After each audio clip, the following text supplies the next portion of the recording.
Hey everyone, welcome to another exciting episode of the Caregiver Coffee Chat podcast. And today I will be featuring Erin Woodruff, who is a busy mom, a wife, a podcaster, and she's a communication coach to boot. So this is going to be an amazing episode.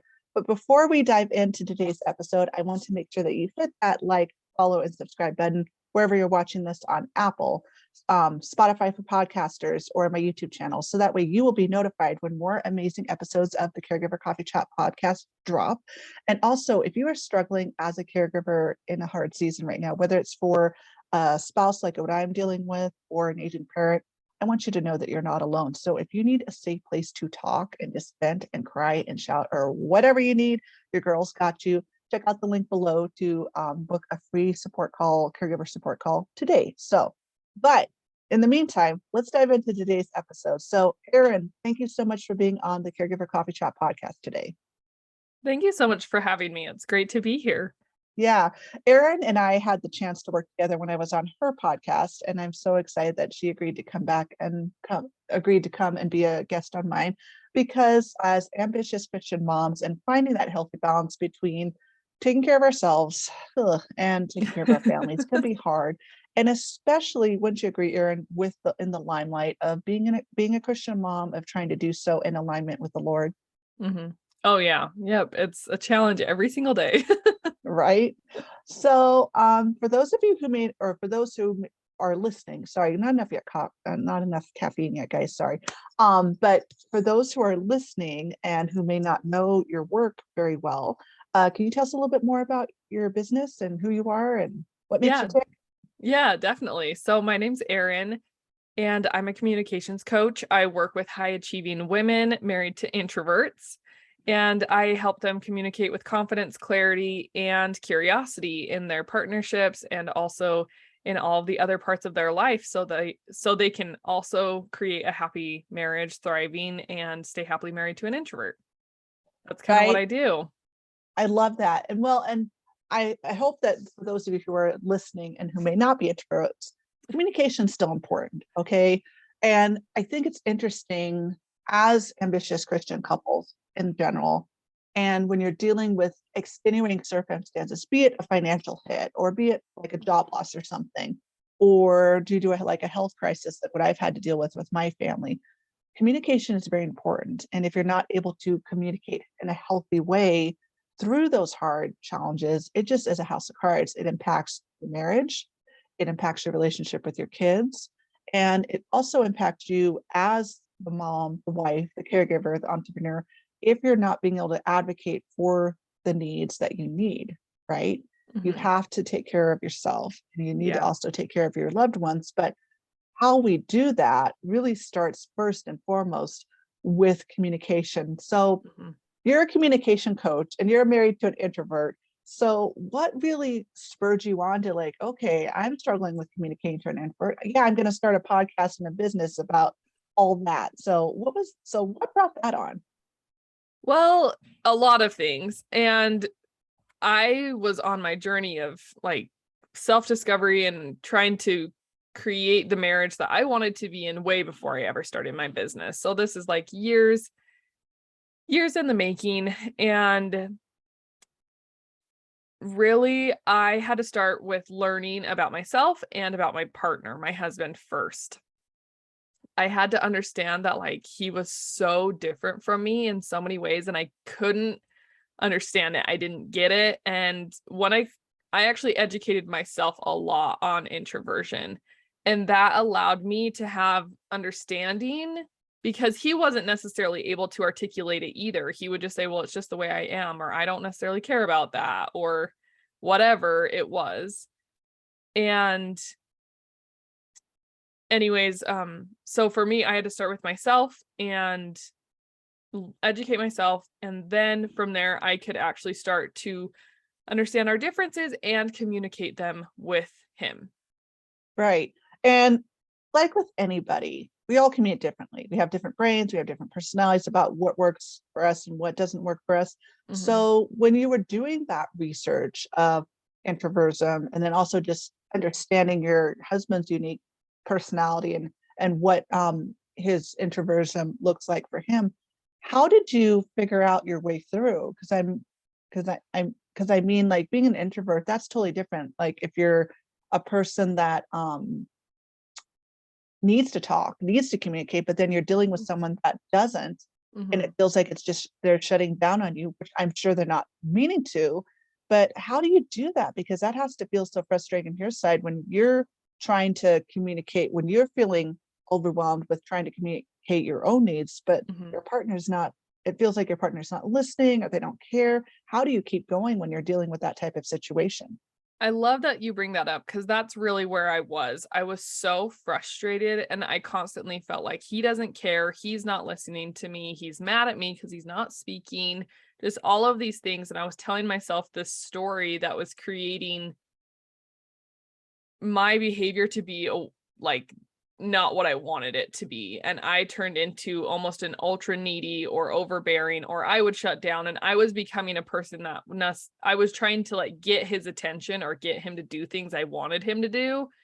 And I was like, I just don't get it. So for a while, I tried to change myself so he would change. And then I realized, well, this isn't the answer. It's not working.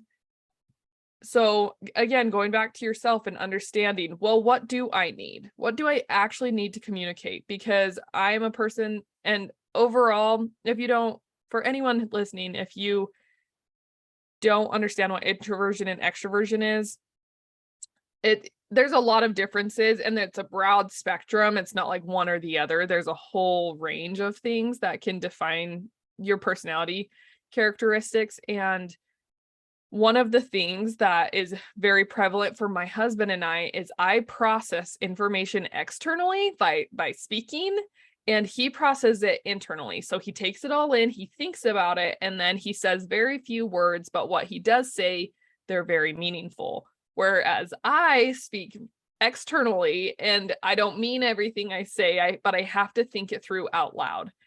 And so going back to understanding yourself and then being able to even communicate that with your spouse or your partner or even a sister or a friend, anybody who is different than you or you feel like you're having a communication barrier with, to be able to say, something happened at work today and it was so frustrating to me. Will you just listen to me while I vent? I don't necessarily even need you to respond, but I just need you to listen to me. Or you can say, something happened at work and it was really frustrating, and I really want your opinion on this. And I think if you can step back before you even start talking and recognize, what am I seeking right now? What do I need right now? Because I want to talk. And sometimes we want someone to respond. Sometimes we just want validation. Sometimes we want support. Sometimes we want new ideas or their opinion. And when we can understand what kind of information we are looking for, that's actually going to increase your communication so much. It's amazing what that can do for your communication with someone else, because they also know what you're asking them to do, especially if they're an introvert. They're like, oh, I don't even need to listen, or I don't even need to respond. I just need to listen for a minute and just say, oh yeah, that sounds really hard. Yeah. Or, Sometimes and you hit the nail on the head. I think I love that you're on this call because that's who I am. I'm definitely an extrovert too. I mhm, need to talk out loud and process verbally. I definitely, your girl's the same way. I have to mhm, talk to process. And sometimes that is what it is. It's, and you saying that example is, I know I'm gonna use it like today. I'm talking with mhm, my husband. That really yeah. helps of having that open-ended, like, there was a reel that you did I'm gonna segue here a little bit, No, but you're there's a good. reel that I remember you did on Instagram. Guys, she's at Erin Woodruff Coaching on Instagram. Go follow her. She's good. That you did where you talked about going into a conversation where you knew it could be kind of heated, but also showing space for respect, of not making it feel like you're attacking the person, that you need to have that kind of, serious conversation with. Mhm, And the way you said that with the example about work, of like, something so frustrating happened at work today. I need your opinion or your advice on it. Or you could spin it the other way of, gosh, something so frustrating happened at work today, and I feel like I'm going to explode, and I need to just vent it. So I'm not asking you for advice or anything, but could you just maybe take 5 minutes for me to just talk about it so I can feel better? That is not targeting them. That is leaving it open-ended, and that is communicating in a nutshell, in a very short sentence, what you need from your spouse. And I love that. Yeah. I love that, because that allows them to feel too like they're being a good spouse, a good partner, by listening, like, okay, I want to support you. You're telling me that you need some support by me just listening while you just get rid of whatever awful thing that you dealt with today by talking about it. That gives them the opportunity to be a supportive, loving spouse, and it gives you the chance to meet your needs. Yep. So I don't know if you're catching on here, guys, but words matter. Yes. To approach using your words, both in respect to your spouse or partner, and also in, or your children, or maybe if you have other family members living with you, that is important. And it also creates safe boundaries too, to where it doesn't get out of control. Everyone is respected. They're given space to feel safe, and you're given space to feel safe. I love that. I love that. So and I just want to add in here too, if you always remember that you, and especially in committed relationships, if you can remember that you're on the same team, the way you're going to approach any problem, whether it was a personal work problem or a partnership problem, if you can remember, like, we're on the same team, I'm not here to attack them, I'm not here to target them, I'm not here to tell them why they're wrong. Like, we're on the same team tackling this problem together, because marriage is hard, raising kids is hard, taking care of loved ones, and I know, Melissa, your audience takes care of loved ones, and that is really hard. And if you can be on the same side of the challenge, though, and you're tackling the challenge together rather than tackling each other, trying to figure out how to tackle the challenge, if you can always recognize that we're on the same side, we're on the same team, tackling all the challenges is so much easier. absolutely, I love that. Are you listening? Write this down, guys. You're on the same team. You're tackling the problem together. Okay. You're tackling the same team. You're tackling the same problem, and you're a team. Okay. You're not in this by yourself. And I want you to know too, like that also segues into professionals like us. Okay. We're on your team. We're on your side. We want to see you break through 2023 with less overwhelm, less burnout, less frustration, because you have the support from somebody who's like-minded with the specific problem, be it introversion and communication problems like what Erin is coaching on, or if you're just struggling with balancing being a mom, caring for a spouse, and possibly at the same time an aging parent all at once. Hello, sensory overload, right? And so and I'm not, and obviously, like we would say, there's other, make sure you're leveraging other resources too, like your family, your friends, your congregation of faith, support groups, things like that. That's important. But sometimes you just need somebody that really is in the thick, is in the trenches of the war, and really understands what you're going through on a daily basis. And whether you've been dealing with this for 2 months or 2 years or 20 years, there's no shame in asking for help. Okay. I want you to know right now that it is okay. You are safe, and it is okay to ask for help. It doesn't mean you're a bad mom. It doesn't mean you're a bad wife. It doesn't mean that you're failing God by asking for help. He designed us for a community. That's why we have the body of Christ, guys, is he designed us for a community to come alongside each other and support each other through those hard situations. So if you're struggling with communication problems in your committed relationships, like Erin was talking about, reach out to her. My girl will set you up. She will help you. If you're struggling with the care and also balancing motherhood with small kids. I have a 4-year-old, and I'm caring for my aging father, and I have a 56-year-old husband who's 20 years my senior almost, that's dealing with an unexpected chronic illness with no prior medical history. That's a lot. Okay. You do not have to go through your journey alone. I don't want you to go through this journey alone. And Erin would say the same thing. We don't want you trying to tackle this by yourself. Okay. Yes, you need to be communicating in healthy ways with whoever you're caring for, or whoever you're in a committed relationship or with, so that it is healthy. But definitely leverage resources like us, counselors, therapists, whatever, your pastors, leader of faith, whatever you need to get on your team to help you win and have less chaos. That's what we're going for here. And that is what we want. So, Erin, let's kind of segue back here a little bit. What decided, so you talked about your personal side of this journey of how it helped with your marriage and communicating better and figuring out how you can be a better team player in strengthening your marriage. So really, where did the timeline and piece come in for when you were starting your podcast, your website, your business? When did that all hit? So that's a great question. So that all started in end of 2020 is when I decided to get certified as a life coach. And so I did all of my certifications in 2021.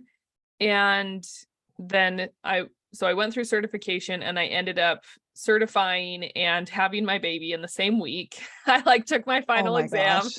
It just happened to fall that way and it was totally fine and we made it through. And then after that, I took maternity leave and then I really started growing and building my business along the way. So I always say, so now it's been almost 2 years, not quite 2 years, but I say that my business baby and my actual baby, they're the same age and I'm raising them together. And I have to take care of my business baby just as much as I take care of my real baby right now. My business can't support me in the way that I want it to in the future, and neither can my toddler. So it's been a really good parallel for me to be patient with myself as I am growing myself as an entrepreneur and growing my business and recognizing that I have to give my business a lot of time and attention and love and care before it's going to take care of me, just like toddlers and kids take care of us later in life. So hopefully it doesn't take that long for my business. Right. I hope me, not. Well, but here's the thing. I think it's interesting. There's a parallel right there too that I think is interesting. So if you look at the caregiving side, chronic illness, there's no end in sight. It's lifelong. It can be months, days, years, weeks. It can be long. Okay. And there's no timeline for everyone. It's different. Same thing with entrepreneurship. I am hitting my 3-year mark in May, actually. Next month. Oh gosh, that's crazy. But yeah, 3 years for my business. And I'm kind of segueing in a different way too. I'm realizing I need to segue in a little bit different direction too, now that I am caring for my dad as well. So there's no timeline. And again, I'm in that position too. My business is not supporting me 100% either. Okay. And there's no shame in that. And same thing for those of you who are listening. You may not be mompreneurs like Erin and I are choosing to be because of our extenuating circumstances of how we need to be at home, how we feel the Lord has laid it on our hearts that we need to be at home, taking care of our families. Okay. But it still translates and resonates too, guys, with your caregiving journey. Okay. Oh, totally. Yeah. You're not supposed to hit the floor running right out the gate.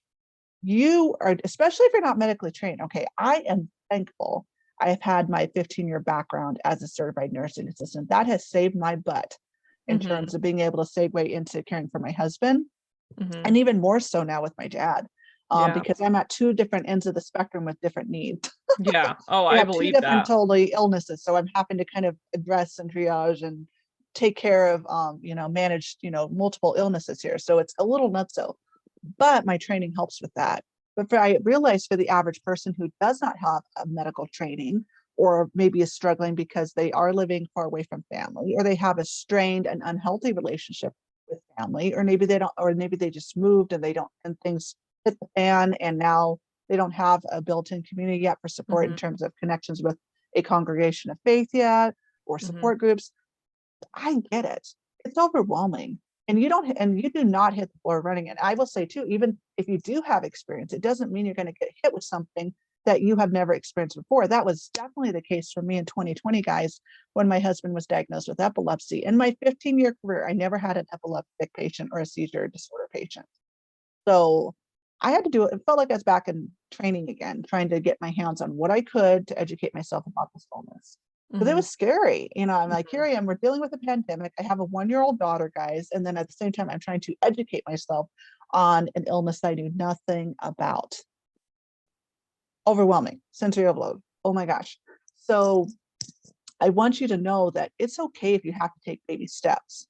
You're not Mhm. going to obviously just have that one, use the prompt like what Erin gave just one time and then instantly have a healthy, perfect communication relationship with your spouse. It doesn't happen that fast. Okay.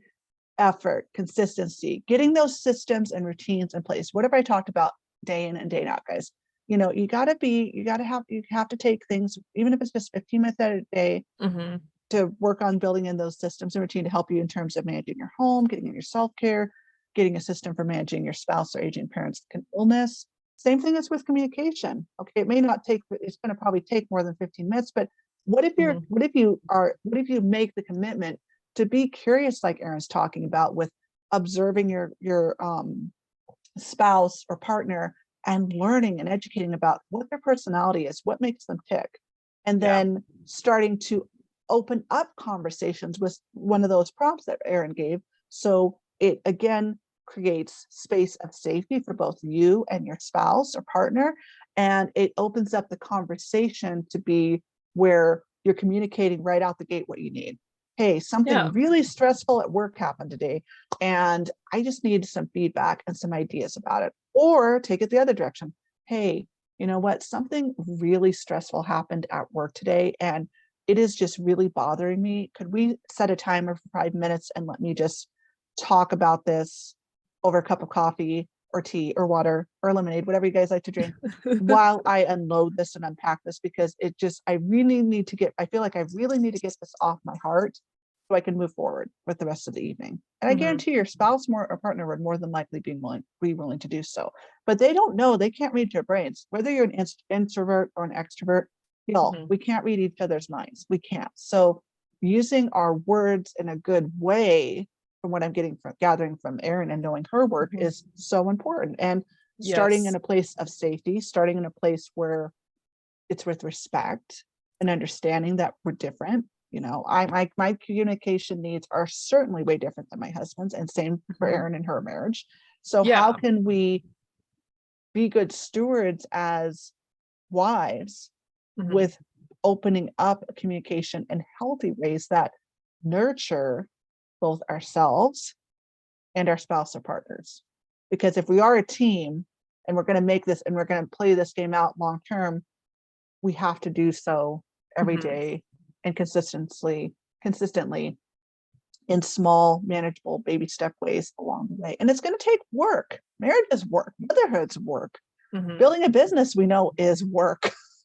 Yeah, So, and so I just want to step back because I know some people are like, "Well, yeah, that sounds nice. Like that sounds great to like what if my partner doesn't want to listen to me? What if they hate when I talk?" absolutely. Like there's a whole bunch of stuff. And so I want to take it even a step back further. If you feel like you don't even know where to start here. Start with a conversation about the conversation. I am a huge fan of, I don't think anyone likes to be surprised with information or a new marriage hack they're trying to try and like try to manipulate. This is not about manipulating anyone's Mhm. behavior. This is about being honest. And I love talking about this concept of telling the whole truth. And when we tell the whole truth, we explain everything that's going on in a open and an authentic and a vulnerable way.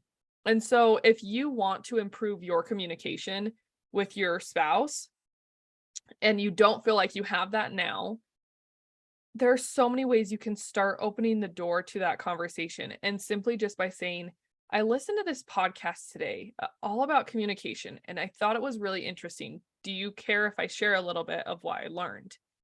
Or I listened to this podcast and I had this idea of how we could communicate better or how I could communicate better with you. But I don't know that I'm going to be very good at it because we don't necessarily talk about things. And so I want to be better, but it might be a little bit awkward for me and you. And I think I'm okay with that. Are you okay with that? And just allow it to be vulnerable because we're not even typically when we communicate, we're not even allowing ourselves to say those things of like, this is new for me. Communicating is new for me and I'm nervous about it. And I think and side note, like we want it to be so perfect that we get confuse ourselves because we're trying to be so perfect that we hold ourselves back and we don't say anything at all. But I'm offering to you is the willingness to be messy and to be imperfect. And you're actually going to find a lot of perfection in that, a lot of beauty in that, to say, this is new, this is different. I want to become a better communicator with you because I think it would improve our marriage. I think it would improve our family. And it's okay if you don't want to do it with me, but I'm going to try to be a better communicator. So if you could just try to be patient with me. And if you're ever frustrated, just let me know, because I'm not trying to make you frustrated. And just being willing to lay it all out, because when you can approach a conversation like that, the way that someone is going to respond to you is completely different versus, I listen to a podcast and we need to have better communication. Right. It's very direct and it feels very almost offensive, like we're doing something wrong. Because Right. I don't necessarily think any of us are doing anything wrong, but there's always room for improvement. Absolutely. So if you feel like you are just like, I don't even know where to start there. Start with wanting and being willing to try something new and being okay with being bad at it if it feels awkward. Right. And I'd say I'd interject there too. Be okay with it being weird, scary, and feeling uncomfortable while you're trying something new. Oh, But also definitely. be willing to meet some resistance if your partner's not ready or your spouse is not ready. If they say no. Yep. Okay. Because If they say that is a no. very valid scenario. Okay. Oh yeah. Yeah, And it's a very valid scenario. And it doesn't mean that you're a bad person, or that, like Erin said, that you're doing it wrong. It just means that you might need more time to see or be ready to try something mhm, new. Okay. Maybe it is that they just need to have some time to think about and process what you said, mhm. and maybe on their own time, you know, Yep, exactly. look, And to have the courage to even listen, hit that link on their phone and listen to that episode or their exactly. laptop or whatever. So again, like Erin's saying, plant that seed. Start somewhere. Okay. It's And not going to a plant doesn't blossom overnight. You have to give it mhm, a lot of water, a lot of sunlight, a lot of attention for it to blossom. And it's slow. It's meant to be slow. It's a process. So same thing, mhm. don't expect it to happen overnight, because it's not going to. Yeah, and And no, you're fine. going back to, you're on the same team. You're on the same team, and approach that. Help your partner understand, I'm not attacking you. I don't want to fight about this. I want us to actually create better communication. I want us to be able to talk about these hard things. Like, I'm not trying to make you mad. Help them understand you understand how vulnerable this might be for them and you, and help them understand we're on the same team. I love you. I'm here for you. And if you're willing to open up, I think we can actually make a lot more progress than we have been, no matter what you're dealing with. Absolutely. Absolutely. Well, that is perfect. What we just talked about segues perfectly into my next question of, what are your 3 best tips to give our listeners if they're starting from scratch about this problem? So I think you shared at least 2. Do you have like maybe another? Yeah. So recap the first 2 and then tie in like maybe a third Yeah. tip. So we've kind of talked about connecting with yourself, which is where I always want to encourage people. So number 1 is connect with yourself. Learn about yourself. How do you like to communicate? Do you feel like you're good at communication? Do you feel like you have room for communication? Learn about yourself and your communication styles and preferences. The second is connect with your spouse or your partner. And if you're single, connect with someone else close to you. Maybe it's a best friend, maybe it's your mom, somebody else that can be a support to you in a committed way, because we need those people, our ride or dies. We need those people by us. And then the third is connect with community. And I know Melissa's mentioned congregations of faith or friends multiple times, and those really are so much more important than we think they are.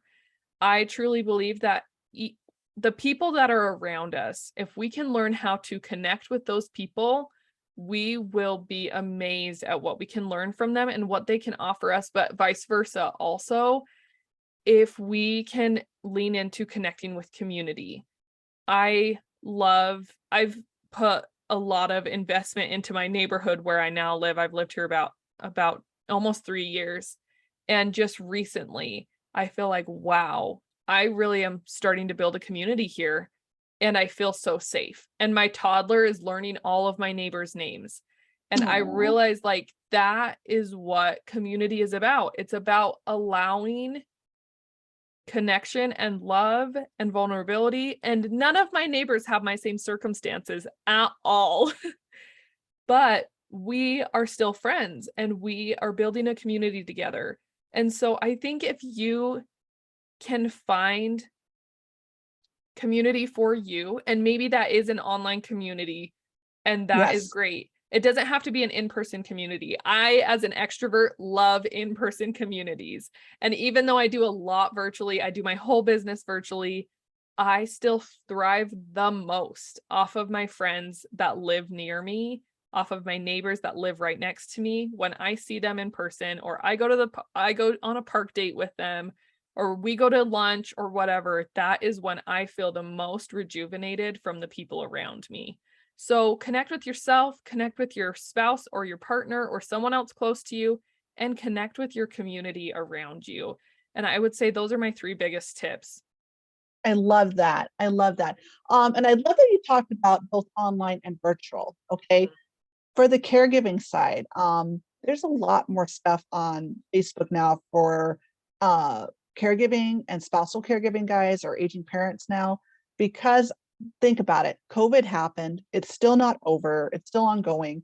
And a lot of people have had illnesses that were maybe not pushed off to the side because of the sole focus on COVID in 2020. And Mhm. so those are spiraling out of control. And then I've also seen people who have had COVID and have had ongoing permanent health issues related to that. So the online caregiving community, there's still a need and it is growing. So check out Facebook for caregiver support groups. There's so many on there. Also, when you think about the one-on-ones, obviously there's experts for sure between Erin and I, but also think about maybe something in your other life. Because personally for me, when I burned out hard in 2020 because I was just so focused on quitting my job, taking care of my husband. I was a new mom after 6 years of infertility. So I was just in the trenches and I really let myself go. In 2020, I that was the sole focus of my physical health because I went undiagnosed for a year with my IBS. It took me a year to get diagnosed. So that was physical self-care.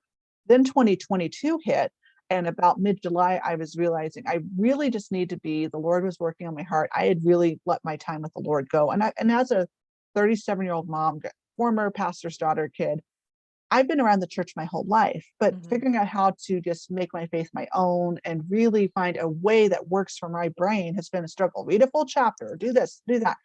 The biggest thing that helped me was actually reaching out. I have 2 Christian life coaches that I met that year, still work with today, and I'm actually invested in some of their programs because they are ambitious Christian moms who are mompreneurs like Erin and I are, but they Mhm. also focus on the self-care side too. And for the season I was in, I really needed that spiritual. And it just worked out so well that when I was reaching out to them and getting to know them, they were launching their 10 by 10 devotional plan. And I got in as a founding member and I love it. And that was what got me on the path where I'm at now, where I figured out I've been consistent since then with my daily devotional time and figuring and doing it in a way that works for me. For me, it's 3 to 5 verses, some prompt questions, journaling, and even just writing out my prayers versus trying to not fall asleep when I'm sitting in my chair. So Mhm. I would not have known that if I hadn't reached out to that resource. So the whole point of that little tangent, guys, is that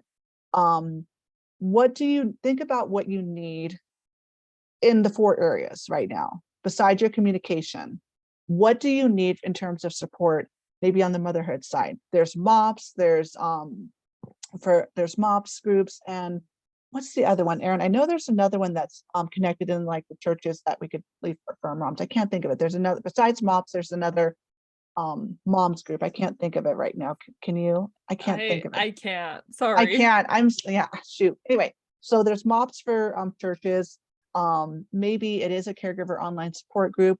maybe it is maybe a one-on-one life coach or a Christian coach that could help you maybe more with self-care and things like that. So it's okay to ask for help, even if it isn't necessarily caregiving or communication. Maybe Mm-hmm. you need something else to help you in those other areas to be more rounded and Mm-hmm. supported, to make everything work together in a more tangent and cohesive way too. Okay, Mm-hmm. so I want you thinking about that, because it's not just, we don't just focus on one area, it's everything together. It's a team, your physical, your mental, your emotional, and your spiritual health, and making sure you have support in all four of those areas. That's your team there too, for Mm-hmm. you. And it's Yep. also important that, and obviously as moms and wives and caregivers, we're trying to make sure that our loved ones have a healthy and strong team in that sense as well.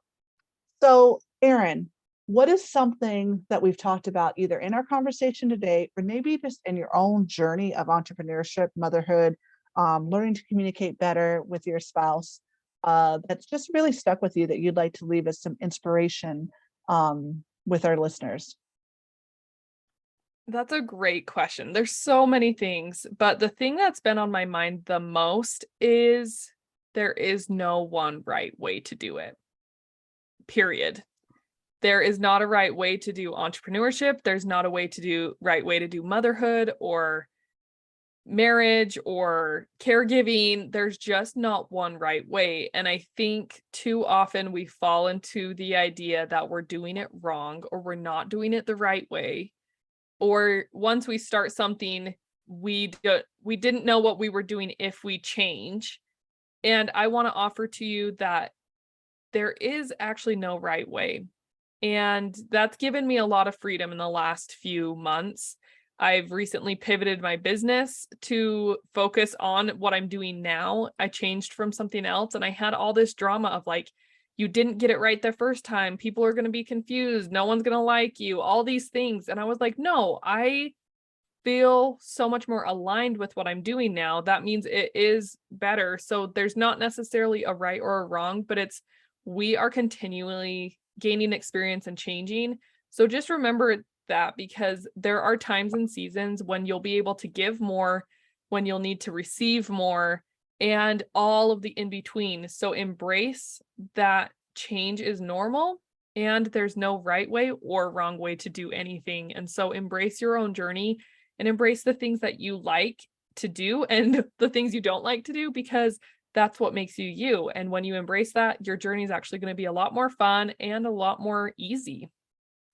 I love that you said that. And girl, I am right in the trenches of that, of going through a process of reconnecting with where I was, because I, marketed to the masses for a long time. And so now Mm-hmm. I'm pulling it back and being more intentional, because Mm-hmm. everything I built, I mean, it's not all for nothing. It's still going to be used, but I'm realizing, I think the Lord is nudging me to use it in a different way. So my business is model is also shifting as well too. But, Yeah. and there's nothing wrong with that. There's nothing wrong with that. I think it's good to still try, and then realize, hey, get back into alignment and obedience with the Lord. And like you said, there's no right or wrong way. And everything, especially if there's anything that Erin and I know about entrepreneurship, there is no right or wrong way, because every business is different, and it's all Mm-hmm. it's Ecclesiastes 3:1 in a nutshell. There's a time and a season for every matter under heaven, but then at the same time, it's also 2 Samuel 22:31-33. God is our refuge and our strength, and his timing is always perfect. Mm-hmm. So wherever you're at in your caregiving journey, your motherhood journey, your self-care journey, your communication journey, it will pan out, but Mm-hmm. it's going to pan out in a way that's supposed to for you. So Mm-hmm. comparison is the thief of joy. So do not let yourself go down that rabbit hole. Okay. Mm-hmm. You see Erin and I as public figures and entrepreneurs, we're putting a lot of work in to get where we feel like God is wanting us to go. That's our story. Your story Mm-hmm. is supposed to